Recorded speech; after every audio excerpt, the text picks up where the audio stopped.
नमस्कार, मी सोनाली. स्वागत आहे तुमचं माझ्या चवदार आणि चटकदार यूट्यूब चॅनलमध्ये. तर मी आज तुमच्यासोबत खमंग कुरकुरीत अशी आळूवडीची रेसिपी शेअर करणार आहे.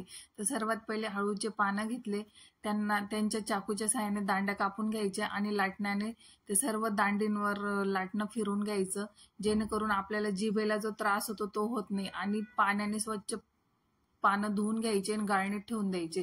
त्यानंतर कढईमध्ये 2 वाटी डाळीचे पीठ घेतले, 1 वाटी तांदळाचं पीठ घेतलं, तीळ, चवीनुसार मीठ, जिरे, ओवा, बडीशोप आणि लाल तिखट, हळद, कोथिंबीर, चिंचे गुळाचं पाणी टाकायचंय आणि सर्व मिश्रण थोडं थोडं पाणी टाकून आपल्याला मिक्स करून घ्यायचंय.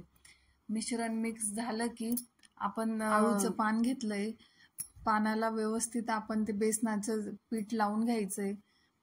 असं प्रत्येक त्याच्यावरती परत एक पान ठेवायचे, त्याला पण व्यवस्थित आपण पीठ लावून घेतलेले. असे 5-5, 6-6 पाण्याच्या रोल बनवायचे. असे 3 रोल मी तयार केलेले आणि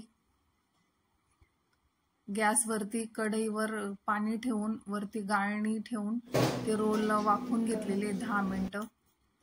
रोल शिजले की व्यवस्थित त्याच्या वड्या कापून घ्यायच्या. वड्या कापल्या की गॅसवर कढईवर तेल ठेवले मी आणि खमंग कुरकुरीत अशी आळूवडी तळून घ्यायची आपल्याला. आळूवडी बनून तयार झालेली आहे, बघू शकता. खूप छान कुरकुरीत अशी आळूवडी बनले आपली. अशाच नवनवीन रेसिपी बघण्यासाठी माझ्या चॅनलला सबस्क्राईब करा. धन्यवाद.